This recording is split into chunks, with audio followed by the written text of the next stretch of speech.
welcome back to the Sounds of Stadia podcast for another great episode number 125, where you join myself, Chris, your host for the show, alongside the man of many pixels, Mr. Richie. You know what's quite refreshing, seeing you fumble the intro and have to start again? I don't know what you're talking about, Richie. This wasn't my third or fourth take of the intro at all. Of the Sounds of Stadia podcast, your weekly show where we bring you all of the gaming and Stadia news rounded up into a lovely hour-and-a-half episode, available right here on youtube.com/Hades Cloud Games, or up there in the digital clouds on your podcast preference of choice.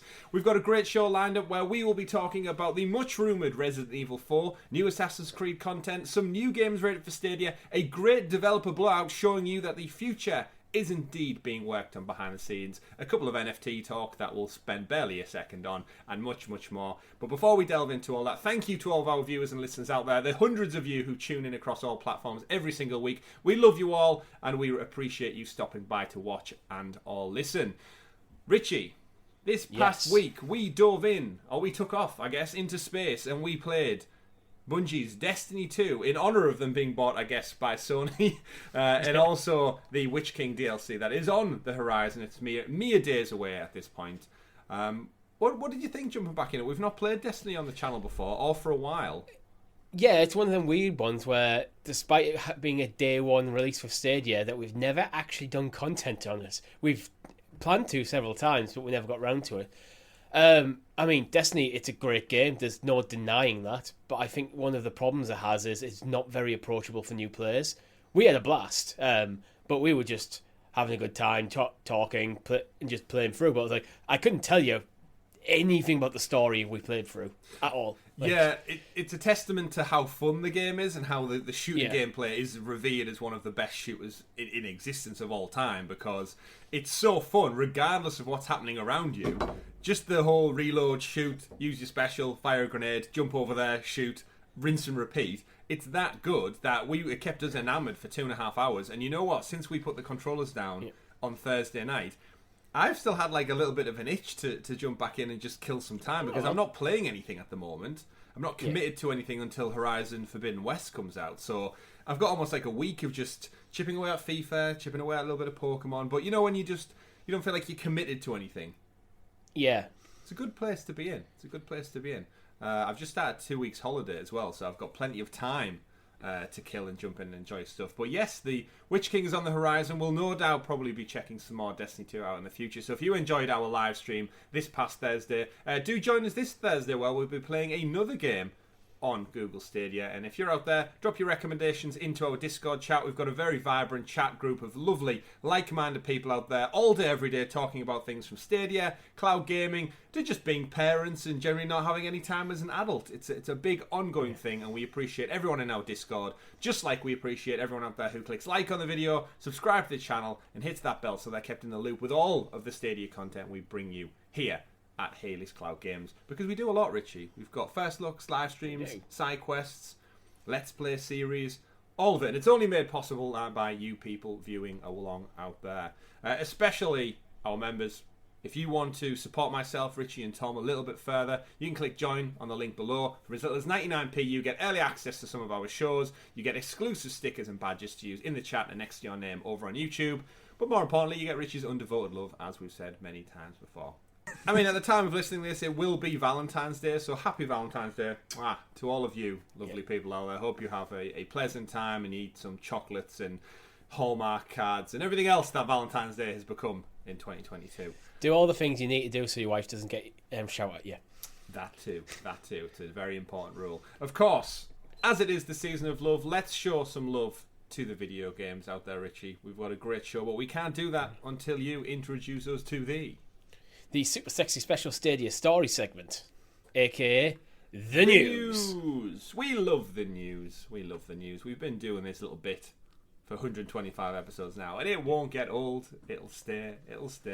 But as I said, not much strong Stadia-centric news. There's a couple of bits and pieces, but a lot of it's rumour and hearsay this week. We are again still in February. It's the quiet season.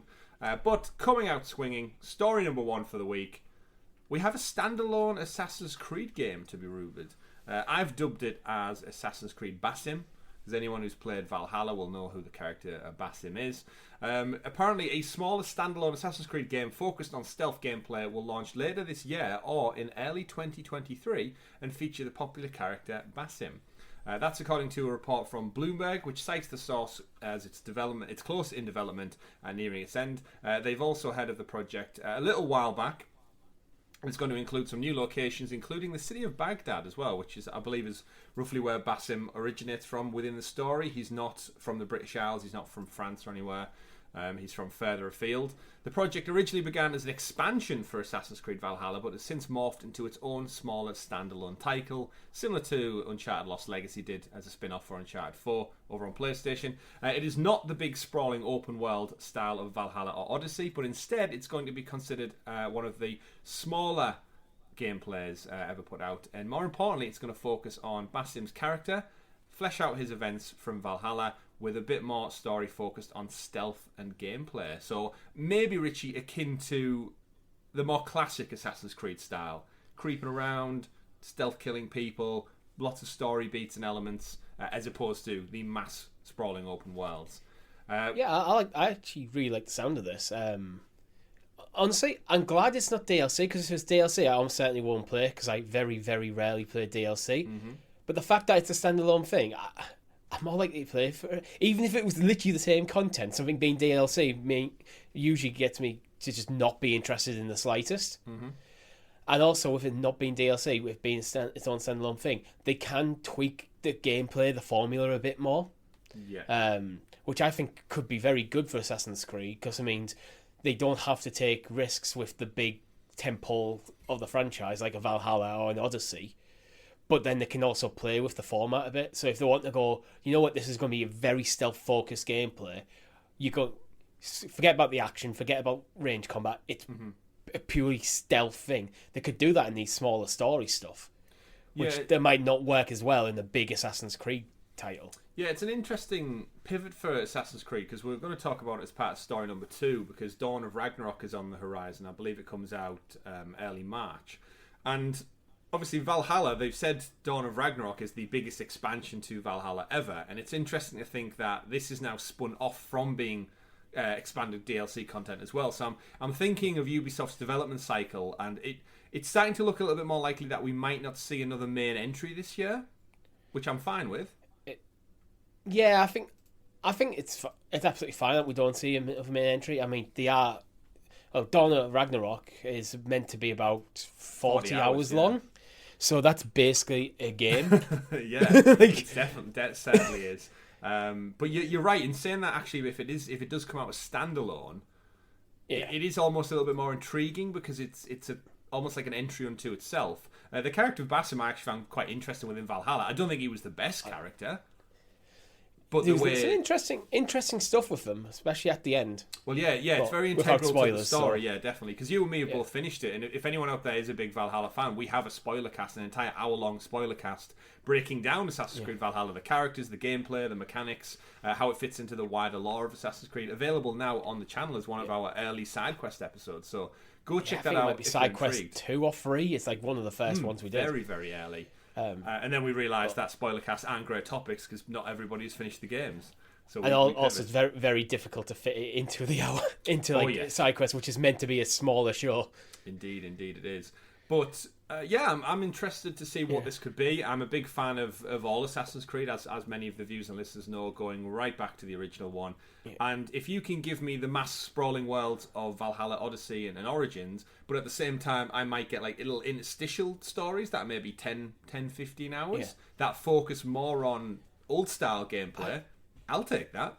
You know what? I kind of think I'd like to see Ubisoft go, you know what, Dawn of Ragnarok, it's not going to be Assassin's Creed Valhalla DLC. It's going to be its own standalone thing.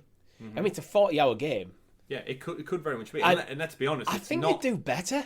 Yeah, because then there's people like me who just kind of just go, DLC, not really bothered. I'm kind of done with that game. Mm-hmm. But if you pitch it to me as a new game, it's a different story. Mm-hmm.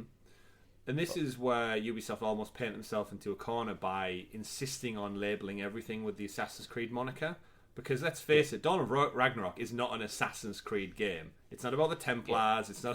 It's not about the Creed. It's about like giant gods and monsters from Norse mythology. It features Surtur. It's Odin fighting out across the plains of the Nine Realms and stuff. And then obviously Basim's story will be, but Valhalla to a degree was quite detached from your classical kind of story they were trying to tell. And then you've got the future stuff, which could be its own Watch Dogs-esque game unto itself. And we've laughed before, but like Skull and Bones was a spin-off essentially of Assassin's Creed Black Flag, and that's still not out yet. So again, if you could almost go back, I would have played a game based in Egypt. I would have played a game based in Greece. Whether or not it was Assassin's Creed related, it's interesting to see how the sales figures and the interest in the franchise might have been if it had not had AC attached to it.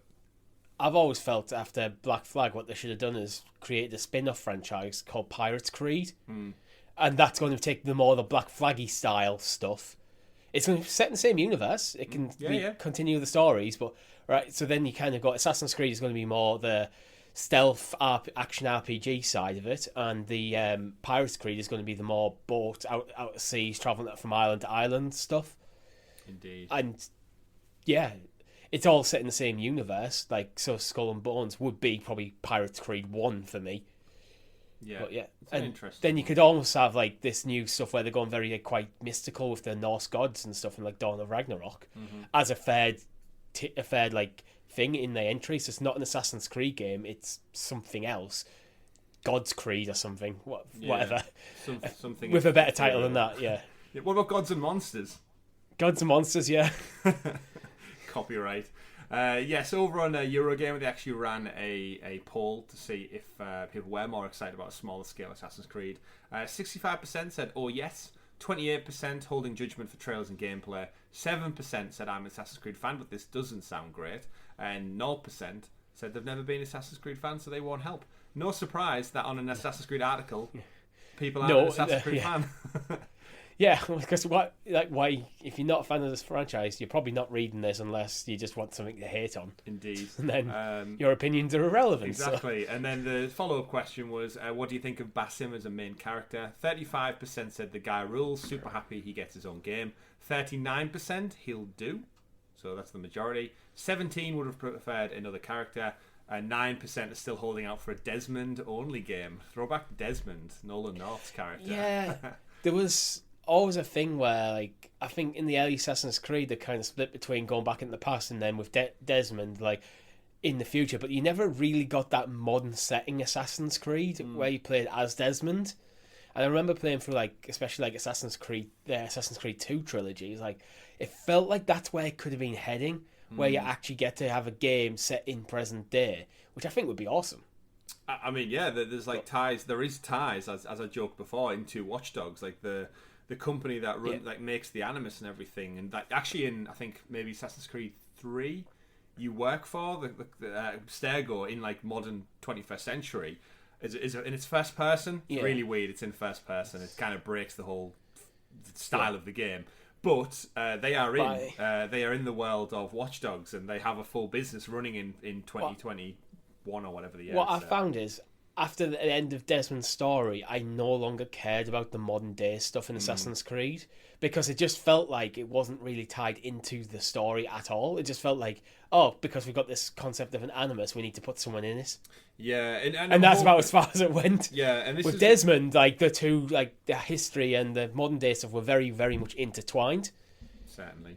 And this is why I'm a little intrigued to see what Assassin's Creed Infinity looks like, because if the way Ubisoft are going and everything's like games as a service, lives as a service, I've said before, I'd quite happily play Assassin's Creed Infinity, and the seasonal content is, you get one season in Renaissance Italy, you get one season is in Valhalla, you get one season that's in ancient Greece, and it kind of just... the game exists as a world, and you just jump into different parts of the Animus to explore different people's histories. That can be story based, it can be online, it can be a multitude of things, and I think that's probably what Ubisoft want. But it's can they land the plane? That's the trick. Yeah, I don't see. For me, if Assassin's Creed Infinity is this kind of, you create your character in like a hub world, and you climb in the Animus, and then you can go back to play like smaller stories, like kind of what we did with the the Odyssey Valhalla crossover stuff. I think that could be great. Depends how it's monetized. And I've got a feeling there's going to be some pretty not fun stuff in there from Ubisoft. Quartz NFTs everywhere. Yeah, everywhere. It's like, and almost a feeling that it's like, why does this need to be an online, like, games as a service thing if it's ultimately a single player experience? Yeah. Why have it? Why have the infrastructure to have other people in there as well? I don't know. I really need to see more about what the concept is, because we basically have a title and that's it from that. Yeah, it does indeed. I'm sure we'll hear more as the Ubisoft Forward. We'd actually probably due a Ubisoft Forward some point between now and April. I'm pretty sure they did one about this time last year. So, the future for the year ahead of Ubisoft, we know about Avatar. We know we're getting Division Heartlands. We know there's Tom Clancy's X Defiant on the way, but they don't actually have a busy slate as they have done in the past year. Once they shit out all of them 4 games in 2 months over Christmas last year, we've actually had a slowdown of things. Obviously, we got Far Cry and Riders Republic, but there's not as much on their slate as you would perceive. So Skull and Bones is still slated for this year. Well, we've got a story coming up shortly about one of their games. Actually, if you think about it, we've got Skull and Bones slated for this year, and now Assassin's Creed Basim's been leaked. There's kind of 2 things that could easily be the building blocks of your forward. Yeah, and then you've got all the seasonal content that comes with all those titles anyway. So imminently due, I'm sure, imminently due, and maybe we'll see Stadia there. Maybe we'll see Phil Harrison, because we know Ubisoft are big supporters still of the platform. Maybe we'll hear about Sands of Time coming to Stadia, and actually, if anything, we should be hearing about Blood Dragon soon. It's February now. Far Cry came out in like October, didn't it? Far Cry 6, and it's supposed to be supposed to come with that. So, and the last we should point out, the last Joseph Seed Far Cry 6 DLC, paid content DLC, is out now as well. It came out last week. So the Far Cry team are done with that. So now Blood Dragon should be the last thing on their list, I guess. So, and I know people are still out there asking for Far Cry 4 isn't on Stadia yet.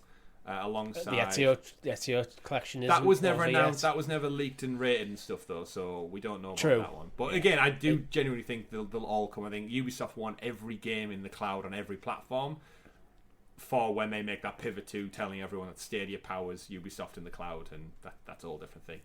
But we're not done yet, Richie, with Assassin's Creed stories, because Dawn of Ragnarok, as we alluded to, is due out imminently, but they actually did drop a deep dive trailer this week, which showcased a bit more about the story, a bit more about the style and gameplay. And to me, this is starting to look a bit like Assassin's Creed Shadow of Mordor. It's spread across Svartalfheim, which is it says the Dwarven realm in the video, but I thought that was Nivedavia, whatever it's called in Niflheim, I think. Yeah, I know. I don't know, man. This is why we need Tom for his Norse mythology history lessons. I thought Svartalfheim was like the elves. Yeah, that's it says in the trailer that, and that's what made me think. Yeah, it's the Dark Elves. Yeah, but he says it's where the Earthforge is, but the Earthforge I thought was the dwarves, and it was where Peter Dinklage is in Infinity War. It's Nivedalia, is it? You know what I mean? Where he forges he needs the axe, like that whole thing happens. But yes, back to Assassin's Creed Dawn of Ragnarok. You will be fighting, of course, against in Muspelheim against Surtur, which again you'll be familiar with if any MCU fans out there. But they've mentioned there's going to be tricks that come into it, like frost powers and fire powers that have different qualities that are very reminiscent of Shadow of Mordor. So Richie, you can teleport using your bow and arrow. You can raise the dead. You can, as your own fighters. So anyone you've killed, you can raise them back up. You can travel from area to area, kind of like jumping around. I mean, not that I don't like it, but there's a whole new skill tree dedicated to it, and it's very interesting. It's very much not an Assassin's Creed game. No, and this is what I was saying with... I mean, there's like floating Avatar-esque orbs and everything. And of course, it's continuing the kind of the Odin mythology story that you play sprinkled throughout Valhalla. You can still pick to play as both female or male Eivor/Odin. And I'm looking forward to it. I love some Norse mythology. God of War is still at some point out this year. But this is why I think it should... This is why I think it should be its own standalone game rather than DLC for Ragnarok, because it's not Ragnarok. It's Well, no, it is Ragnarok. It's not Valhalla. Sorry, It's not God of War but Ragnarok. it's like, yeah, it's like it just everything about the game looks like a different game, it's just built in the same engine with like similar UI elements and stuff. But I don't know. I just feel like this could have been a smaller standalone title to like kind of spin off. Like, you know what, we're going to start doing. Give like Norse mythology, Egyptian mythology, whatever, Roman mythology, the kind of Assassin's Creed treatment. But basically, what I'm saying is they're making God of War. I mean, to a degree, yeah. Yeah. It's going to have some interest. I'm sure the team over at Ubisoft basically take what works well and thinks, how can we tweak it? So I believe if you're in fire mode, you can run on ice. If you're in ice mode, you can kill fire creatures. It's almost like Pokemon, like elemental, fire beats all the X, Y, Z. You can turn into an eagle to travel around, so it's going to have a bit more flight traversal, which I appreciate, because with a large map, sometimes tediously climbing over fences and trees and running across fields, it does get a bit long in the tooth if you have a crappy designed horse who won't jump over little fences and rocks. But I digress. This could be standalone, and it's interesting to think that it's coming out as I believe it's a £40 expansion, so it's a decent chunk of game, and as you said, 40 hours, so £1 per hour. Again, then you go like, it's 40 quid for DLC. Yeah. If someone, that's the thing. The way I'm looking at this is, if this is probably worth the £40, right, based on the estimated length of the game.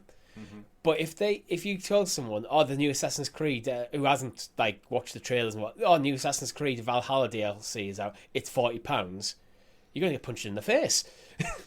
With an axe. Well, verbally, it's not going to be a good reaction to that unless people dig into what the game is. Yeah. But if they went, there's a new Assassin's Creed spin-off game, it's 40 quid. Mm-hmm.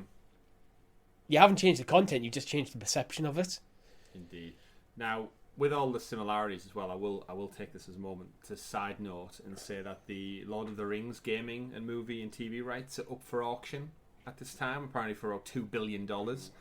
Not that Ubisoft would ever buy them, but looking at this expansion with the travel and the traverse and the new worlds, give me a Ubisoft Middle Earth with like Assassin's Creed style roaming and fighting and side quests and stuff, and I will gobble that up easily. You know who I'd love Sony to buy them? Or buy the Lord of the Rings. Yeah. I mean, so they've got the movie studios, so they can make movies and stuff. And their first-party studios are quite diverse in terms of what they can pull out. Imagine you could have like a Middle Shadow of War style game made by what do you call it? The guys who make Horizon, Guerrilla. Yeah. And then you've got Naughty Dog to do a more linear-focused story games. I think there's.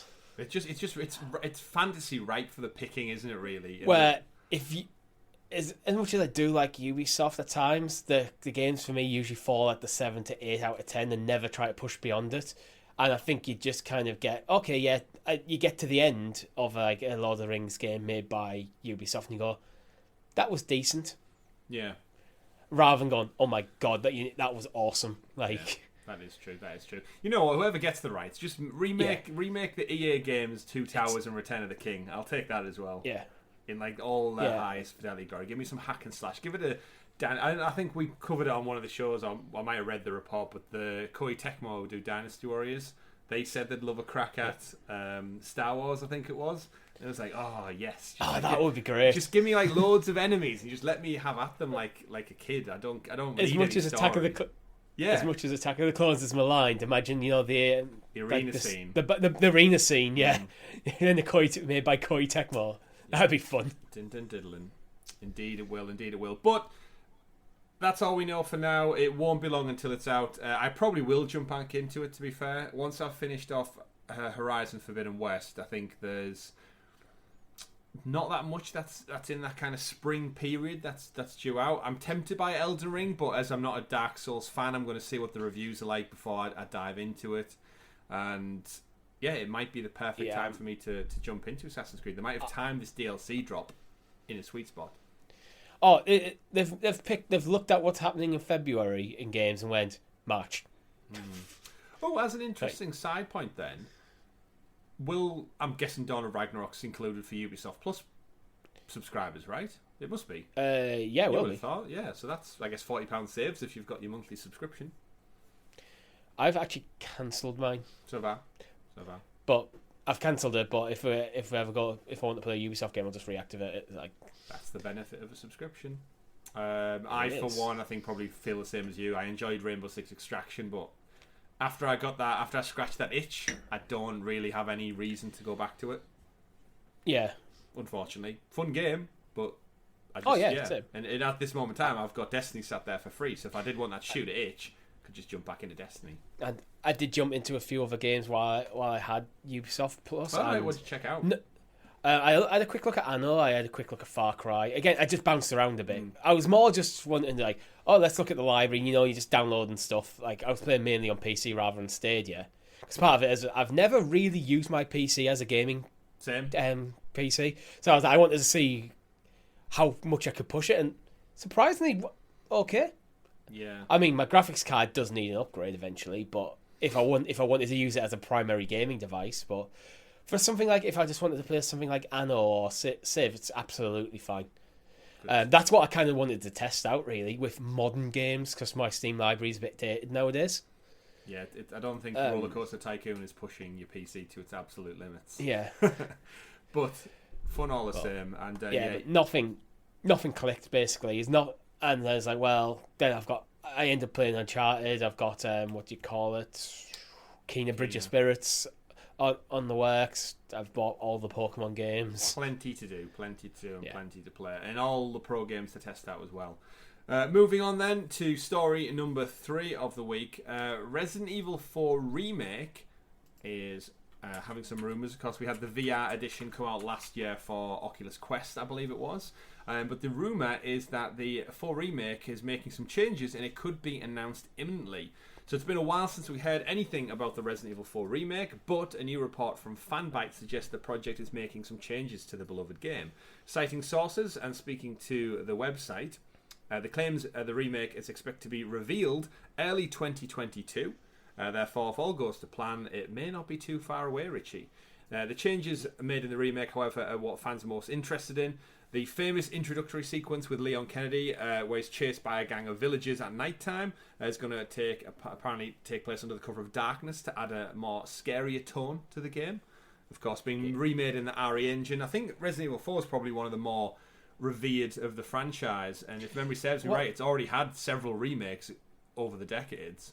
I find Resident Evil 4 a weird one, because it does often come up in greatest games of all time lists, but I kind of think it's the point where Resident Evil started moving away from its survival horror into more action horror, which ended up in like Resident Evil 5 and 6, which were kind of panned massively. Yeah.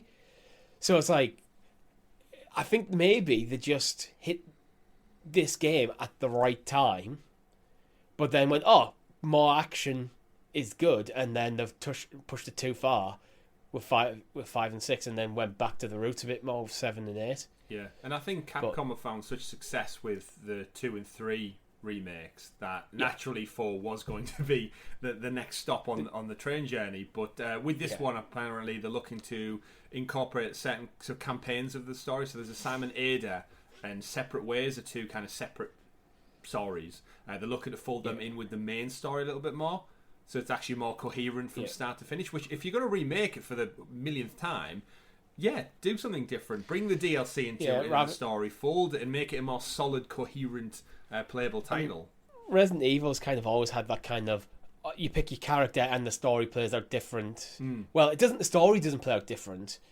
Well, it's assumed that, say, if in the first game you're playing as Jill, Chris is out there and the playthrough you had as Chris happens at the same time, which isn't always been an interesting concept, but I think if you know what, we're just going to tie these all into one thing, a bit more cohesive. Yeah, it's a nice change. It's kind of like, does it benefit the 2 side stories when you could have one going throughout? Rather than having a feeling like 2 playthroughs of a fairly short game, the game's a bit longer and you're just playing through once. I think there's going to be Resident Evil 4 fans who hate this. Oh, 100%. But I personally, as someone who has never played Resident Evil 4, prefer it.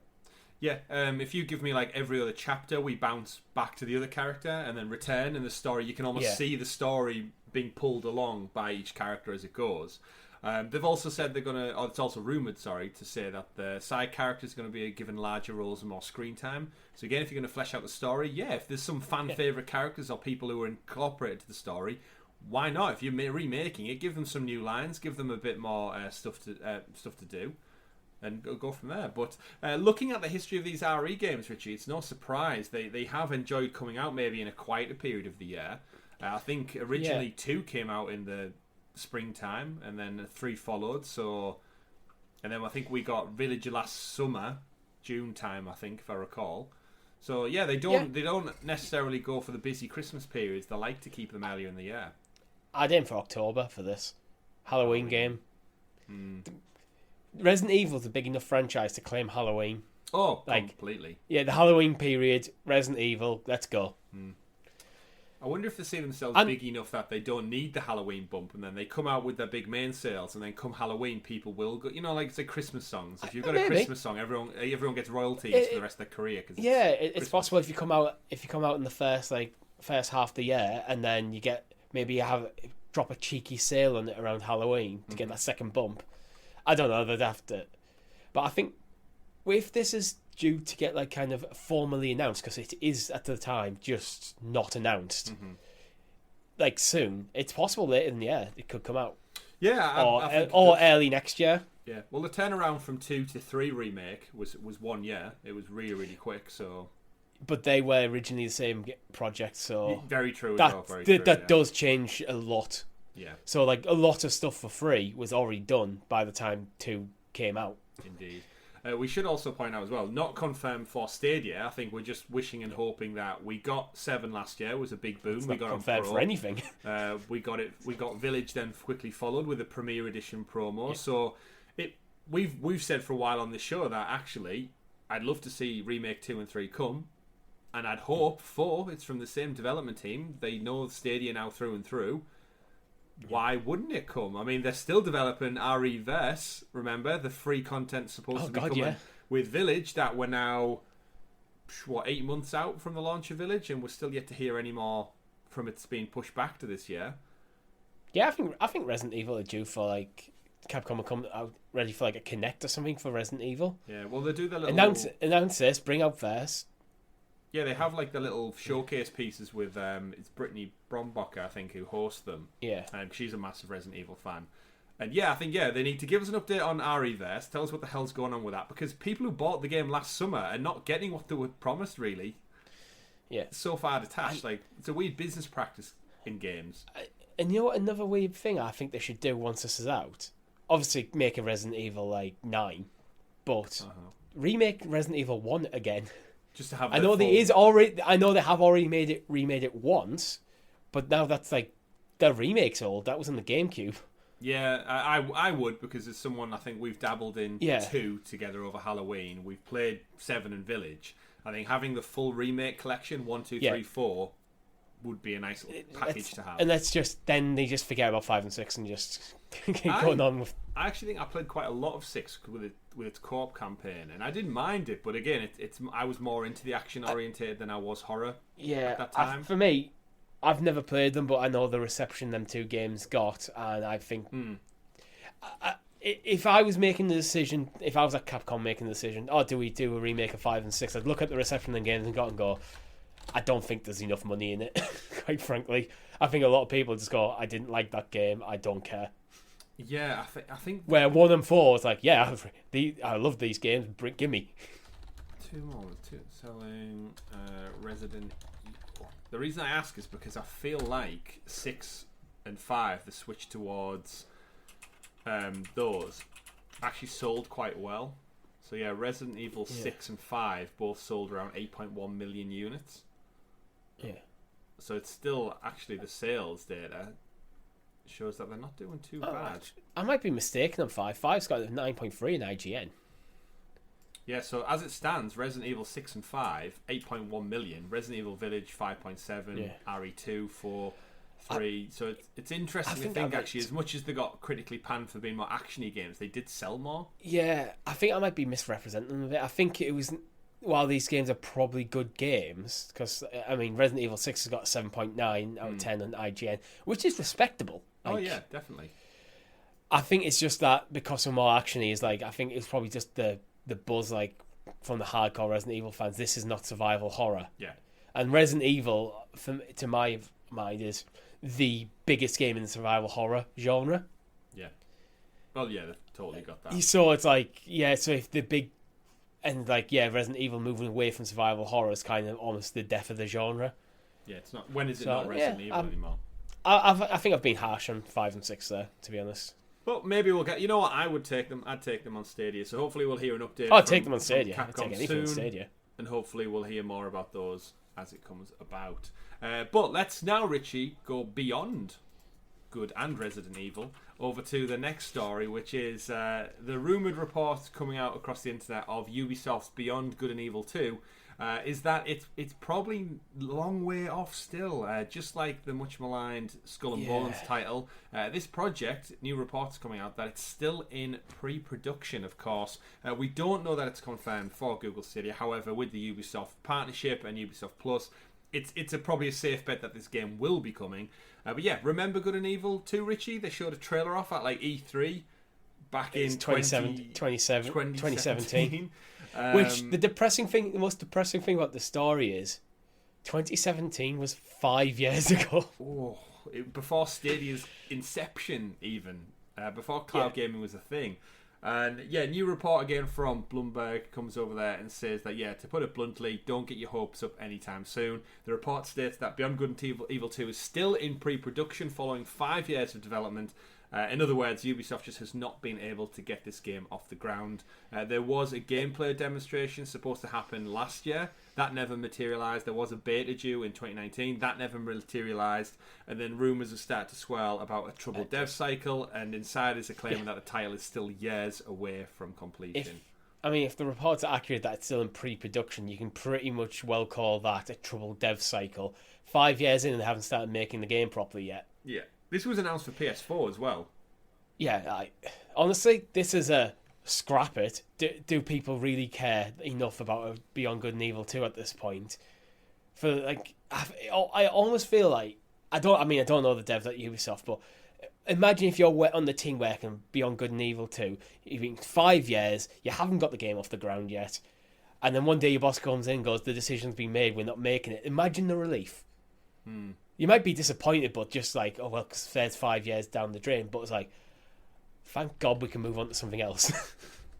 Oh, completely. No, yeah. I remember the trailer, watching it at the E3 event or whatever it was, and thinking, what the hell is this? Because I've never played the franchise before. Of course, the original came out in 2003. It's an action-adventure game that was on PS2, Xbox, the original Xbox, and GameCube. I don't really have any memory of this game existing, so when it came back, I know loads of people within the industry were like amazed and like, oh yes, it's coming back, we're finally getting the sequel to this favoured game, and it just skipped a generation, but it's back. Yeah, it just kind of did nothing for me. So just to give people a bit of context, Beyond Good and Evil takes place in the year 2435 on a mining planet of Hillies, located in a remote section of the galaxy. And you play as the characters are Jade and Pete taking care of children in Hilly's orphanage. And then, well received. Yeah, can't find anything on gameplay. 2435 was that? 24. That's probably when they get. Yeah. That's probably when they're estimated for Beyond Good and Evil 2 to come out. Yeah, there's a combat staff as a melee weapon. Jade's health represents stars. Attacks restore health, knocking them off balance, vulnerable to attack. So almost say just like an action beat 'em up, hack and slash type of game with, I'm guessing, zany characters. Do let us know in the comments below if Beyond Good and Evil 2 is your like most awaited game of all time, and you can't believe we don't know what we're talking about. But yeah. I mean, Metacritic scores are pretty good. It's like 86 for PS2, 87 for Xbox, 87 for GameCube. I mean, this game was received well. I understand why they're trying to make a second one, but it just feels like we're almost 20 years out from the initial launch of like Beyond Good and Evil. Just is it? And this game was announced 5 years ago, which means that it was probably getting worked on before then. Yeah. some things you should just let sit. Yeah, it's like sometimes you need to cut your losses, and I feel this might be one of them. Yeah, like unless they come out with a Ubisoft 4 and go, you know what, it's going to be next year. We're going to aim for a 20-year anniversary. I mean, maybe, yeah. But it does make you think like it's work like this that could be put into like a new IP, something different, something fresh. It's fair. We don't know how much work has actually been getting done on it. It might be a case of the studio keeps working on other projects as well. So that might be one of the reasons for the delays. If it's like being deprioritized at Ubisoft's development studios a bit. So it's like, well, once we get these other games out the way first, then we'll go back to it, and then other things come up. Okay, we need to be a pivot onto this, and then we go back to it, and then move on to this, and then move back to it. If it's not had that consistent one team focusing on trying to get it done. But it's the fact that it's rumored to be in pre-production. Yeah, it's not in final development. Yeah, no beta's out, no more gameplay. No gameplay's been seen. It's just the cinematic trailer. I'm not a developer, so I don't know fully the lifespan of a game through its development cycle. But to me, pre-production sounds like the stage where you kind of figure out what the game is before you've made it. You start making it properly. Exactly. So you're probably still testing mechanics and things of that nature. Yeah, I'm sure we'll find out soon. But I'll tell you what we won't have to wait too long for, Richie. The next story and the next game that is coming on Google Stadia. It was announced this week from Wide Productions. Breaking news, dive into Lumotes, the Mastermote Chronicles. Coming to Google Stadia. Squish, bop, and bounce through the great depths and underwater-filled world with motes, bioluminescent creatures who spend their lives deep in the bioverse, living on the rhythms and electronica soundscape. Lumote is a mote different from others. Inquisitive with an eye on power, when the shift causes the great depths to turn red, Lumote sets out on an epic quest to return the world blue. To do so, Lumote must learn to take control of the Great Depths' inhabitants and gain mastery of its puzzles in order to defeat the great mote of them all, the Mastermote. This one kind of came out of nowhere. Wired Productions have been teasing things for a little time now over on social media, and they came out and announced it's coming to Switch, PC, PS4, Xbox, and surprise, ... Google Stadia. They've been quite big supporters. Now, this game, for those watching visually, you play as like a kind of little bioluminescent squid character. It looks like a 3D puzzle platformer in a way. Yeah, it looks pretty cool, to be honest. It does. It's got a nice colour palette to it as well, solving puzzles. I'm trying to think what it would be akin to, because it doesn't look like there's much, I want to say action. It definitely looks more like solving puzzles. There's no like enemies that I can see. It's more calculating your way around the world and avoiding enemies as opposed to combat. There's elements that kind of remind me a bit of like something like Death Squared, where you've got like the lasers going at character and so you have to work your way through it. But yeah, I think it's just a puzzle platformer and great. I like puzzle platformers. Yeah, I like it as well. Hopefully it'll have some kind of, it could have some kind of co-op. But yeah, I love the colourful world in it. I like how they're incorporating something different. You don't really see deep sea creatures utilised in video games as much as, especially when they look like aliens, quite frankly. Yeah, it feels like a Stadia Pro game for me, though. Oh, this one. Undoubtedly. I doubt it will be a Stadia Pro game on launch, just based on the time when it's actually getting launched late in the month. Mm-hmm. If it was going to be a Pro game, you'd think they'd launch it, like, okay, we'll launch it the 1st of April. We'll delay it 1 week. Yeah, we'll see. I'm sure it'll come eventually. It's in that right price category, I'd imagine. But you don't have to wait long. March 24th is the launch date for Lumotes, so it's great to see we're getting another title newly announced from the developers over there. We'll no doubt hear about it as part of the blog next week, because we did have a community blog this week, Richie. It unfortunately didn't give us anything we didn't already know, which is kind of the cadence we've came to know from the blog post, because we cover it on the show. We do the reviews, we do the news, and then every week the blog drops, and I quickly jump over to it. Our Discord chat pops off that it's out, and news this week: My Hero 1 Justice 2. Covered it last week. Dynasty Warriors. It'll be coming soon. Covered it last week. Rainbow Six Extraction demo. Jackbox Party 7. Madden 22. Elder Scrolls update. Joseph Seed Collapse DLC, and Destiny 2 Light of Darkness. I think this is part of the problem of a fortnightly release for these blogs, that you just don't. you sometimes you might get occasionally you will get an announcement in there, but largely I think it's going to be slightly behind the news schedule. Yeah, it's never going to be breaking news. Let's be fair though, the Stadia blog isn't for us because we are, well, we're literally recording a show right now, telling you what's coming. Is that what we're doing? Might be coming to Stadia. Yeah. So it's like, I sometimes do wonder who the blog is for, because it's not there to get more people onto the platform, because it's a terrible way to approach that. So it's only really for players who are on the platform who are not engaged in anything outside of just gaming. So. I suppose that is probably of most players on Stadia. Yeah, it recaps the news, which is, I guess, its intent. Same with the save points. Like, the save points never have anything new, maybe other than a little snippet at the end that says 100 games that people get excited about. But other news moving on then from the blog, because there's nothing new to report on. SmashBall, new game, apparently coming, but now is not coming to Google Stadia. It's a competitive Rocket League with mech suits, Richie, to give you the concept of it. Choose a variety of customizational options to suit your mech's needs. Do you have a need for speed? You got it. Protection and tankiness? You got it. Health, so you aren't a frail mech and burst into fire? You got it. That's not enough. Arm yourself with weapons, explosives, and fight in the action in SmashBall. It looks like kind of air hockey with mechs. Yeah, 3D Pong with mechs. Yeah, it is what it is. It's been in development for quite some time, actually. It's not coming, so it doesn't really matter. Play across various tournaments, beautiful arenas, etc., etc. But unfortunately, Stadia Source, our good friends over at Stadia Source, reached out to the developers of SmashBall, who've confirmed that actually the game is no longer coming to Stadia. So it looked like their official website had it listed as a release platform, but since reaching out to them for a bit more news, we've unfortunately got... That's what happens. You hear about a story of a game coming, you reach out to the devs to say, oh, actually, we'd like to know a bit more about this title, and they go, it's actually not coming. Sorry about that. We haven't updated our website in quite some time. Which, again, I'd be intrigued to know why, if it was listed. Like, what has fell down in the chain of communication? Is it a financial issue? Is it a Stadia thing? Is it a developer? Because they're only an indie developer, so it's not like they might just not be able to get it across. Some it might be stuck. If I had to be quite cynical, I think they probably looked at it and went, Stadia is the lowest priority we have.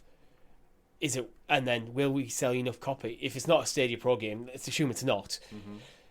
Do we think we'll sell enough copies on that platform to make it worthwhile putting the effort in to move it over there? Yeah. Or are we better off just focusing our efforts on other platforms? I think that's probably it. Yeah. I could see it coming back out at a later date if it does well on other platforms. But again, it's just a shame to hear stuff that gets pulled, because there's got to be a reason for it. So we'll see. Time will tell with SmashBall. But we've got Lumotes, so who matters? Yeah. Another game that is actually scheduled on the horizon, which I wanted to just shine a bit more light on the podcast, because I don't think we've done that much coverage of this game previously, is Instinction. An Instinction game, which is a action dinosaur first-person shooter-based game from Hashbane Studios. They put up a poll this week that allows you to go and vote for the dinosaurs you would like to see in extinction. It's a very exhaustive list, and it's likely some requests will be missed, because as we know, there are many, many dinosaur species out there. Well, not out there, I guess. They are out there. They're just buried deep underground upon layers and layers of rock.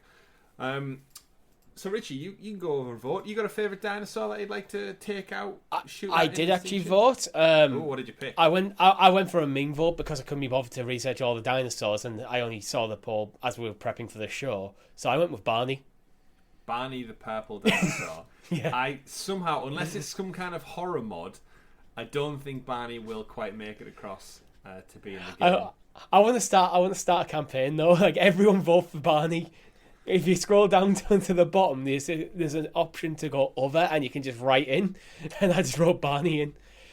If we get, you know what? I hope if enough people do something like that, I hope to see it, and they put like a little Easter egg, like just like a plushie of Barney in the corner of one of room somewhere. Yeah, that would be fun to see. It's give it an achievement as well. I found Barney.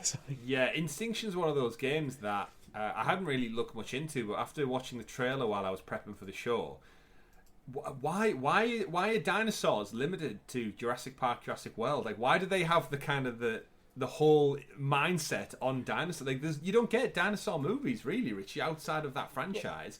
Games we had Turok for a time on N64, and we had Dino Crisis, which I would love. Speaking back to Resident Evil, I would love Capcom to go back and remake Dino Crisis. That game scared the shit out of me as a kid, but I was such a Jurassic Park fan. I played a 15-plus game when I was probably 10, 11-year-old instead, because I was such a fan of dinosaurs.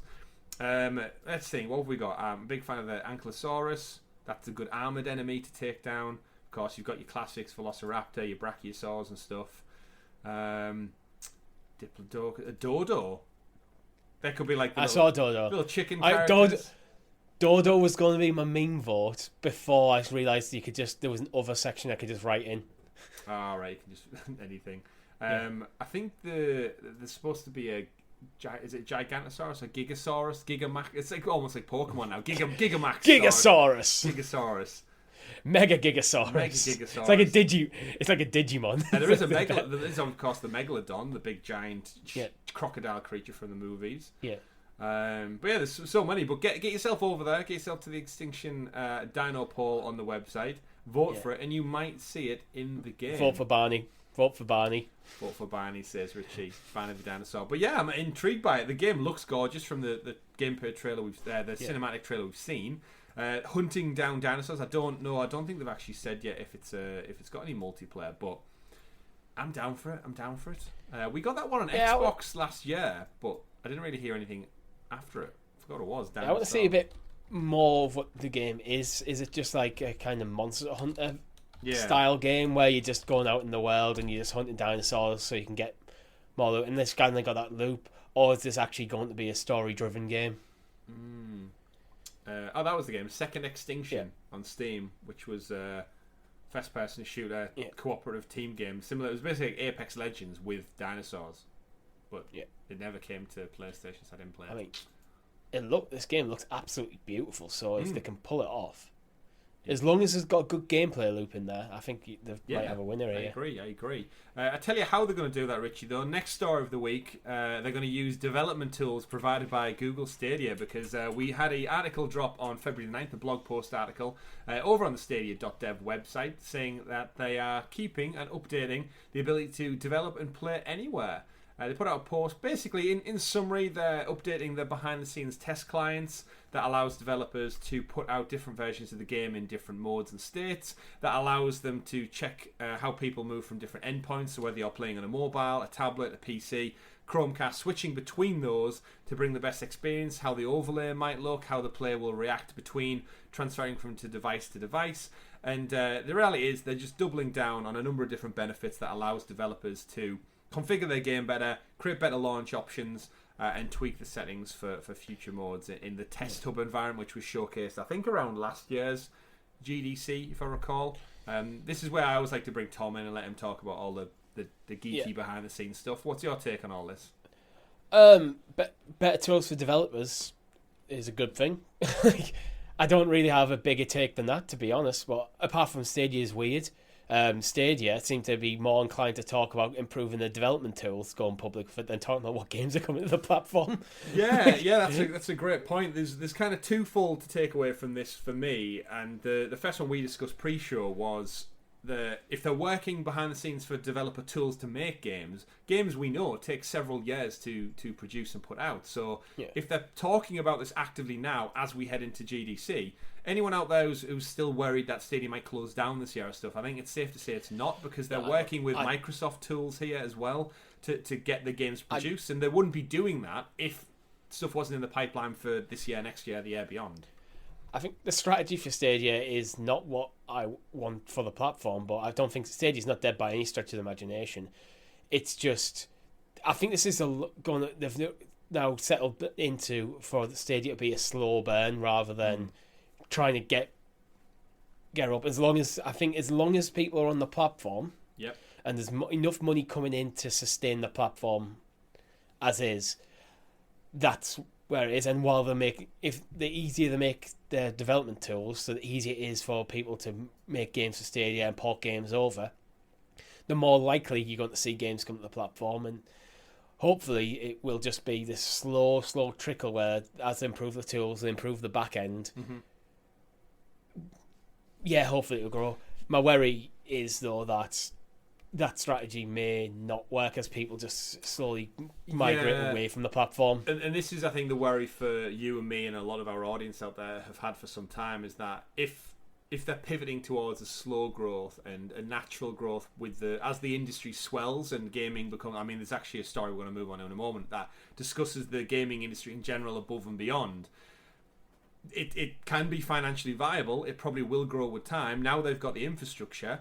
Yeah, why wouldn't they be able to do that? But as someone who's a gamer who's looking for my big AAA fix every other few months and my multiplayer fixes and online and everything like that, and maybe I'm just not the target demographic. And as someone who's passionate about gaming and the tech, but from a business lens, that I might not be their focus anymore. Well, we know from last week's show that Stadia's focus now Google's focus is now more on Google Stream rather than Stadia. But they can't be fully decoupled because they literally use the same infrastructure. Which means that I think as long as Google Stream's going, Stadia will be existing in some way, shape or form, because why sunset it when you're literally having the servers turned on anyway? And like I said, there's loads of stuff that's happening, and we'll weave this into the next story, because there was another developer blog which was actually posted earlier in the month that not many people picked up on. I think I saw our friend John Scar talk about it, saying, why is no one talking about this? To quote from another dev blog, that's 2 dev blogs within the space of a week, which it feels like things are livening up back again. I know we had a quiet start to the year. Yeah. They got some criticism. I'm hoping this means it's good signs that they're going to communicate a bit clearer. And I'll read straight from the dev blog. Supporting our developers and publishing partners is a core goal for Stadia. Our keynote at the 2021 Google for Games Developer Summit outlined how we'd like to increase the return on investments. 2 of these incentive programs we announced at the summit are now available to help our current and future partners generate more revenue. Referring to the Stadia Pro incentive program, which was announced, where they're going to give a 70% cut of the monthly revenue back to participating partners with session days. For Pro, and then also the improved transactional revenue share stream, which meant it meant up to 85% of revenue up to 3 million was shared, so the developers got more of the revenue stream. And to take 2 quotes from Akapura Games and Outright Games, who are big supporters of the platform, I'll read again. Verbatim. This is from Akapura, we've launched 2 of our titles into the Stadia program recently, Grime and The Dark Side Detective. Despite being polar opposites in terms of content and genre, both performed well in terms of finances and player reception. Stadia Pro seems to benefit a wide variety of titles regardless of style or replayability. Stadia Pro has consistently exceeded our expectations on both payout and player engagement. We have an active, passionate community of players for our titles. Quite a ringing endorsement of the platform. And then to back that up with Outright Games, who've got a multitude of games now that have all dropped over the last 12 months. From the offset, Stadia Pro has felt like a natural fit for Outright Games and kids' video games in general. The accessibility of the platform, coupled with Stadia's increased commitment to distributing quality, age-appropriate video games to families, has allowed our titles to thrive in their ecosystem. We have seen a fantastic amount of engagement with our games on Stadia already, with revenue that went above our expectations. As we expand our portfolio, we will continue to bring more opportunities to play great children's games in the cloud. Thoughts? Outright, I think are going to do well in Stadia, because we know a lot of people who are lapsed gamers who have now like dads or mothers and stuff have got back into gaming because of Stadia. So something like Outright Games going, here's a load of games aimed at your young kids. That must be great for as a dad, as a way of engaging in your hobby with your child. Yeah.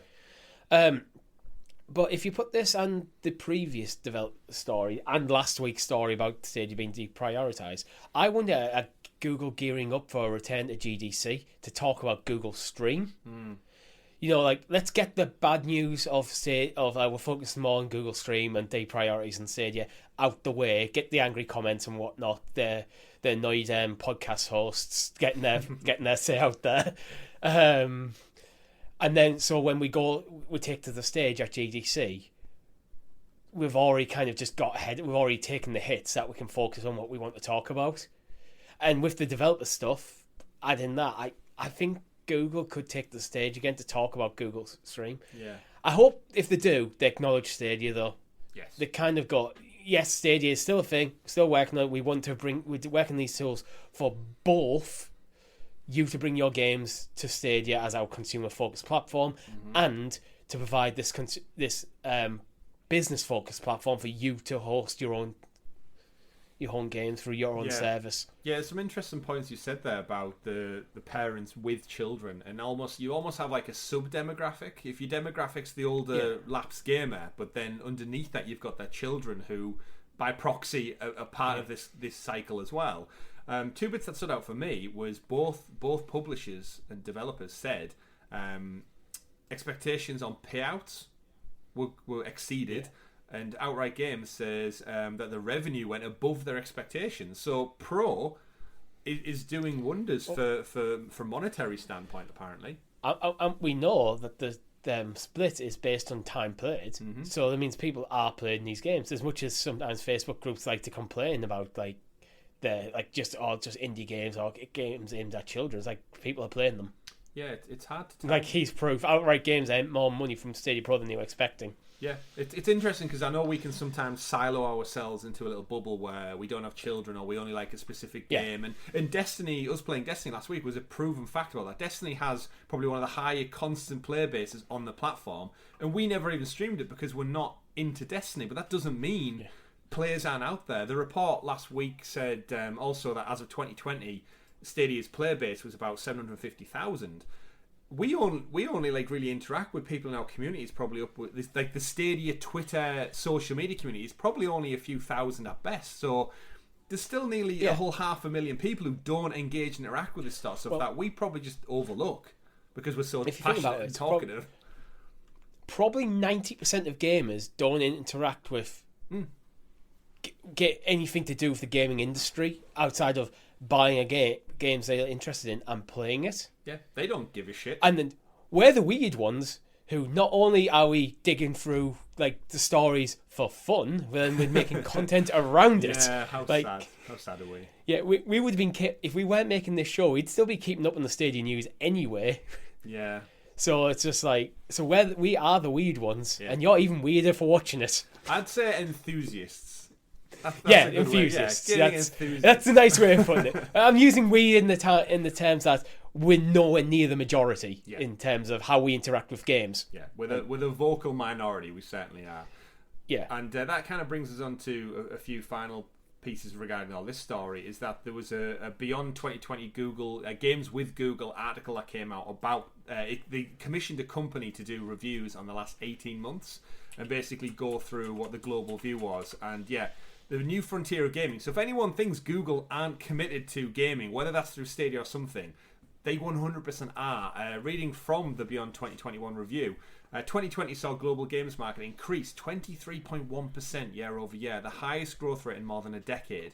For astute industry observers, this is a chance to reassess where gaming will go next. Globally, the industry is expected to reach 218.7 billion by 2024, passing the coveted 200 billion threshold in 2023. So huge growth in there. The article, go read it. It's games.withgoogle.com/reports, and it breaks down into like areas and countries and continents of growth where things like Latin America have surpassed 289 million, 6% rise year over year. North America, smaller rise, but Middle East and Africa, a 10% rise year over year. And obviously we all know the pandemic pushed gamers into their homes to spend more time playing. But we as fans and enthusiasts, Richie, we know this industry gets bigger every single year. The weird thing is, we kind of think we forget how big some demographics are. It's like the Middle East and Africa, apparently bigger gamers than Europe. By Google's this report, Middle East and Africa, 434 million players. Europe, 409 million. I'm genuinely surprised by that. I mean, it depends what they class as a gamer. If it's a mobile gamer, I guess everyone has a mobile phone nowadays, and population. Well, yeah, I mean, what we should stress here is like this is a Google Games report, not a Stadia Games report. Yeah, true. Which means I think there's probably three big avenues to their gaming now. There's Stadia, the consumer-focused console equivalent platform. There's Google Stream, which is kind of the business focus. Hey, you can use our tech to support do your own thing, and then there's Google Play, the mobile focused element of it. Yeah. A couple of quotes to comment from the article as well. Marilena Lowe quotes saying, there are lots of ways that subscriptions can unlock content and engagement. The key is to provide ongoing value. And that kind of attests to our SideQuest episodes about this week, and it's the Stadia Pro proposition, and that we're now at 50 games claimable. And are they as Google, an entity, approaching gaming from... We've like criticised them so much for saying that they don't get gamers, they're not doing and like I still agree, I still stand by all those things I've said, but they're looking at it from a statistical, analytical Google point of view, where they're seeing gaming grow year on year. They're seeing Google Games and Android and the Play Store do so well. Are they just doing it their own way based on figures, and they don't really care as long as they're making money? I think they've looked at what they think the gaming industry could be, but I think the gaming industry can really be split into two. You've got the mobile gaming industry and the console PC gaming industry. I think these are separate marketplaces completely. I mean, people can interact with both of them, absolutely, but I don't think what it happens in mobile gaming works in console gaming and vice versa. I think they are two very separate industries, and you have, crucially, different people interacting with them. Like, as much of a big gamer as I am, I don't play any mobile games, and basically never have, because that's not what my phone is for. It doesn't fit into how I live my life. Like, on my breaks the only time I could really see myself playing a mobile game might be on my breaks at work. But I get half an hour for my lunch, and I actually want to sit and eat something. So, yeah. You old man. Yeah. But yeah, so to round out this and pivot, the news kept coming from, again, as we creep towards GDC, I really think we're going to hear more and more come out of Google Cloud and Stadia. And our much missed friend, Jack Buser, formerly of Google Stadia, actually penned another article over at cloud.google.com regarding the games industry trends of 2022. Millions more players, billions more streams. Is on 3rd of February, Director of Games Industry Solutions at Google Cloud. Now remember, we covered it on the show many weeks back when Jack Buser moved from the Stadia team to Google Cloud. We said that would have been actually a great move for Stadia's future. Even though they lost Jack Buser as a member of the Stadia team, he was moving up to the hierarchy of Google Cloud in general. And if he knows the Stadia tech is good, and Jack has a good handle on the games industry, I'd like to say from his interviews that I've watched, it's a good position to have above to kind of help put your chess pieces in place. I kind of think Jack Buser is potentially the head of Google Stream. Potentially. I think this, in hindsight, after the last article, I think this might be what that move was about. Okay. The separation of Stadia from Google Stream. So Phil Harrison is still head of Stadia. Jack Buser is now head of Google Stream. Interesting. And because they're four different things, like yeah, definitely. Obviously, there'll be interaction between them because they use the same servers and whatnot. But they are four different things. Like Google Stream, you're selling this to a business. Stadia, you're selling it to a gamer. Yeah, definitely. So to give a couple of snippets from Jack Buser's article, again, go read it. It's an interesting read. He breaks down kind of similar stuff what the Google Games report covered. 2022 will hold many surprises. And then he says with a few already dropping, which is probably in relation to the Activision Blizzard buyout and Bungie. There's one near certainty that gaming is going to be bigger than ever before. They're no longer a niche hobby. It's global. It's mainstream entertainment. There were 3.1 billion gamers worldwide in 2022, and it's estimated that there's going to be another 500 million added this year. With a global population of 7.7 billion, that means nearly half the planet play games, which is huge. Games are forever getting better. He goes on to talk about board games that are like nearly 5,000 years old are still played to this day. I mean, just look at like chess and stuff. So it's not wrong that gaming has always been around. It always will be around. But hell, now you can monetize it, Richie, and give it to more people even easier. He mentioned that streaming is bigger than ever before, not only from a cloud gaming standpoint, but also a visual. More people are streaming, more people are making content, Twitch, YouTube gaming, all that kind of stuff. The rise of technology like augmented reality, VR, 5G, it's all getting bigger and better, and he kind of summarizes by just saying it is going to be a huge year for the games industry, and Google, as a premier provider of solutions, tools and services, and a games company is there to engineer and help that along as well. And it's all these little snippets of information that are why I really don't think Stadia are going to go anywhere. Whether it's the Stadia that we want it to be doesn't matter. Cloud gaming is in such its infancy. Why can't I say that now? I've said it hundreds of times before. Infancy. And the scale of the growth of the industry as a general, Google will be so foolish to just drop tools and give up now when it's worth so much money. Yeah, I really can't see Google dropping tools on cloud gaming. I can, at some point, see them moving on from Google Stadia and going, you know what, this is our first attempt to get into this business. It didn't work out. Google Streams now working really, really well. Let's double down on that. But Google aren't going anywhere from the gaming industry. There's no way they would. They Google. I actually think Google is better classified not as a tech company but as a data company. So if there's a way they can get your data, they're going to be there. And gaming is definitely one of them. Dating company, very fitting for Valentine's Day.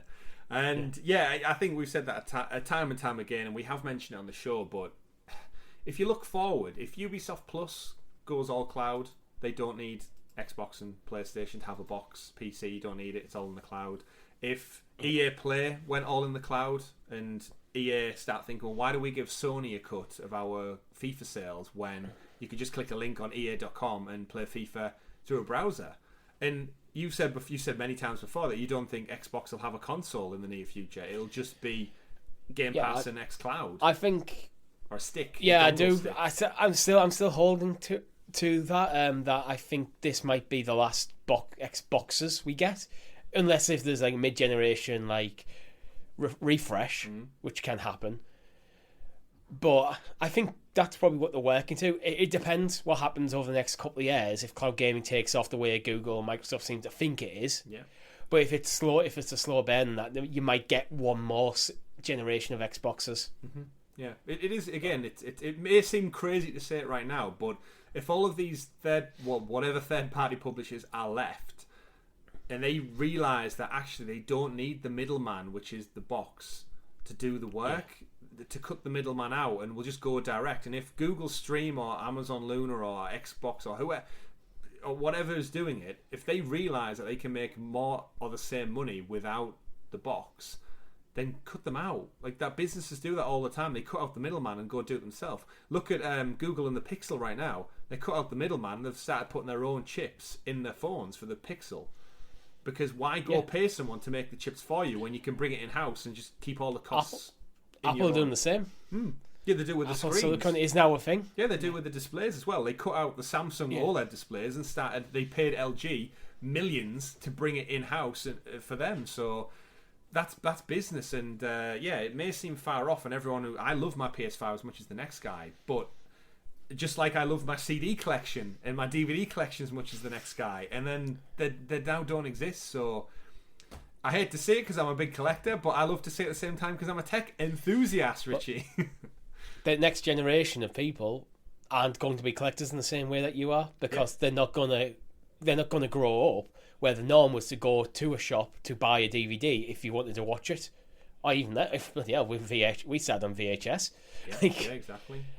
That's just not how people interact with movies anymore, and I think it's the same with games. Like, people don't interact. I don't think a lot of people growing up now would probably find it weird to go buy a disc off go into the shop, pick a disc off a shelf, and put in the things like, just download. You just go in the store, bang, click, it's there, and it's there.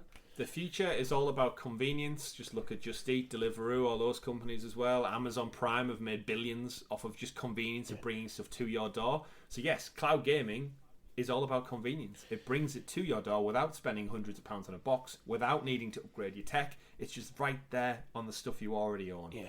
Boom. That's how it's done, Richie. Great conversation. Yep. Speaking of great conversations and great things that might be coming, Grid, within the game of Grid, of course, been on Stadia since launch. Apparently, it's now teasing within the game the pre-orders for Grid Legends, which hasn't been confirmed for Stadia. Just a short one for this, Richie. Do you think Grid Legends, now formerly Codemasters, now Codemasters EA, it's due out in probably this week, actually? Is it February 15th? My mind's telling me. imminently. Do you think it's going to come to Stadia? Is there going to be a last minute pivot and want to get the next Grid game, or is this dead in the water? No, I think it's just dead in the water. I think this is just games sometimes advertise the newest game in the series within the game, and they just pushed it all platforms. You let me down. I think, unfortunately, I do think that's what this is. I would agree. It may have even been removed by the time you're listening to this. Yeah, I think they'll just leave it in. I don't think they care. Yeah, probably because they're still advertising their games. Like, yeah. Grid Legends looks super fun. We enjoy Grid, what we play on the platform. Again, it just goes back to that unfortunate stigmatism that comes with it now, that these second entry sequelized franchises are not coming, and we can't. I don't think the future. I don't think that's how Stadia position themselves now. They've had a few years to go at it. And the reality is they probably don't sell enough for the developers to want to do it naturally. Yeah. And which means Google have to throw a bag of cash at them, and Google don't want to throw bags of cash at them. Yeah. They'd rather go to businesses and ship it out. So, Grid Legends due out imminently. Go play it elsewhere if that's the case. We'll hear more about that, I'm sure, imminently. Fingers crossed. You never know, Richie. They could surprise us. We could get a Connect next week, or a blog post next week that goes, surprise, here's Grid Legends on Pro for free. Nah. We stress. Day one on Pro, that'd be impressive. I know, it would be impressive. Hey, we've got a few games day one on Pro. Little Nightmares True. too. So you never know. You never know where that bag of cash lands.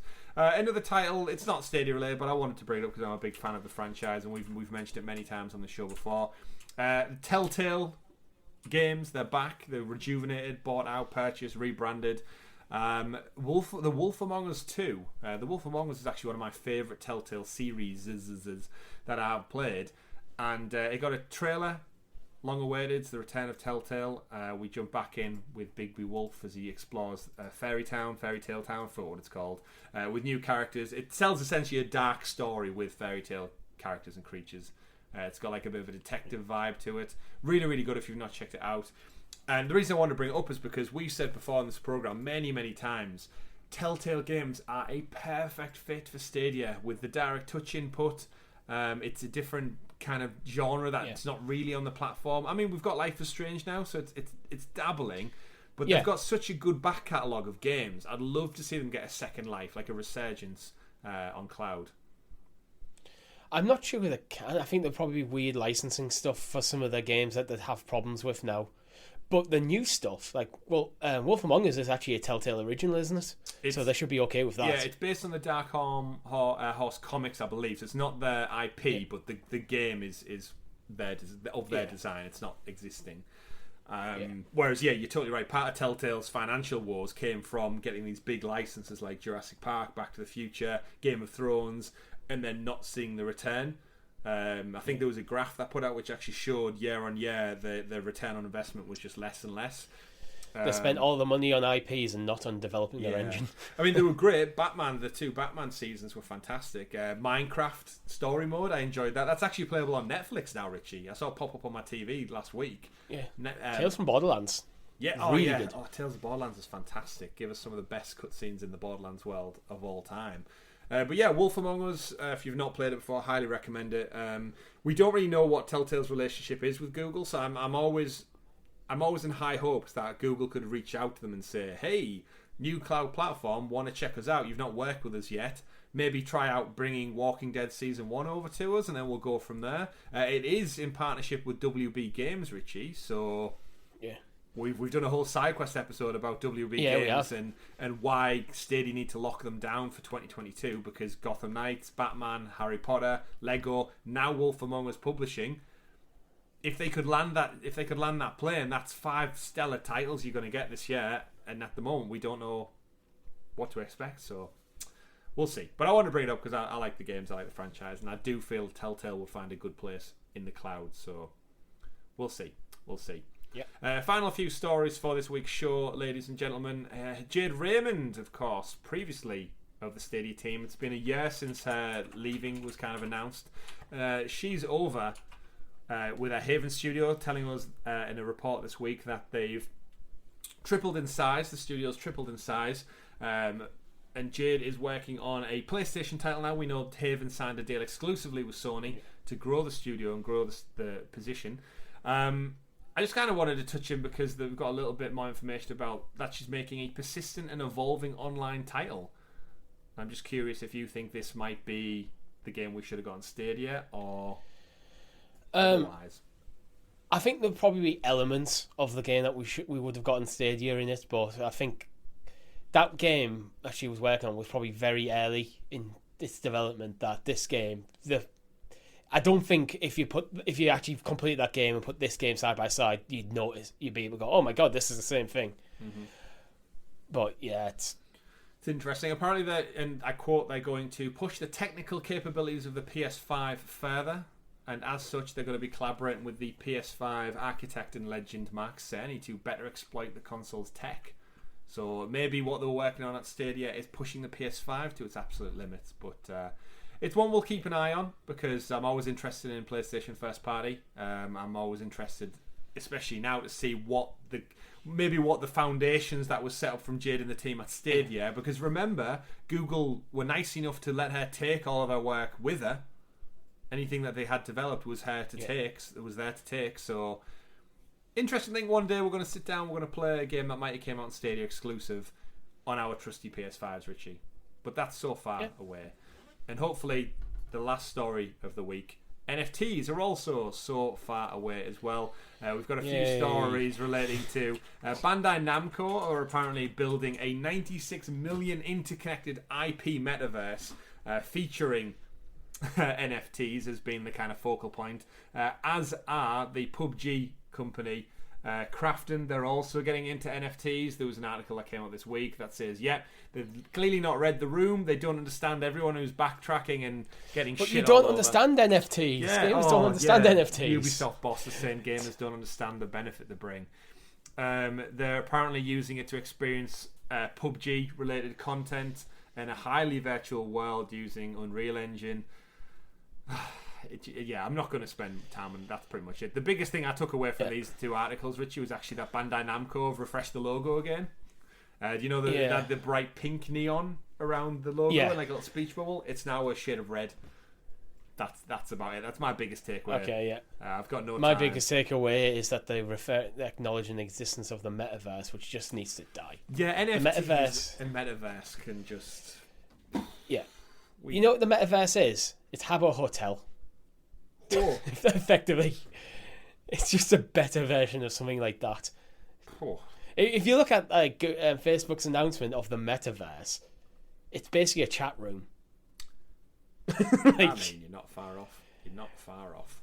But with a cringy name. With a cringy name, the metaverse. There'll be a movie about it, no doubt. But, ladies and gentlemen, that is all we have time for you this week on episode 125 of the Sounds of Stadia podcast. As always, thank you for watching, tuning in, listening, however you get our content out there. And don't forget, if you hit join below on the link, join our channel, become a member, become a Helix hero, in fact, like many of you wonderful people do. Special shout out this week to Mark Sally, who's joined us on the channel as well. He's became a Helix hero. He gets access to SideQuest up to 6 days early, special badges and stickers down there in the chat. Thank you, Mark Sally, for supporting us a little bit further, and all of the 50 plus folks who do out there on YouTube and still on Patreon. Some of you, if you are listening to this and you still have a Patreon, we don't really use it anymore, so you may as well move over to YouTube. It's much more engaging. We can get the content out better, and it keeps it all in one tidy place. We don't want to be fracturing and splitting our lovely audience up out there. This week we will, of course, this very Thursday, be jumping back into another Stadia live stream, 8 PM UK time, GMT. GMT for a little while longer. It's March, isn't it, when the clocks go forward? Yeah. So we got a few weeks of GMT left before we switch over to summertime. That's been it for me. My name's been Chris. And I've been Richie. We've been Helix Cloud Games. Thanks for watching, everybody. And remember, play whatever makes you the happiest. Have a great week. Goodbye. Bye.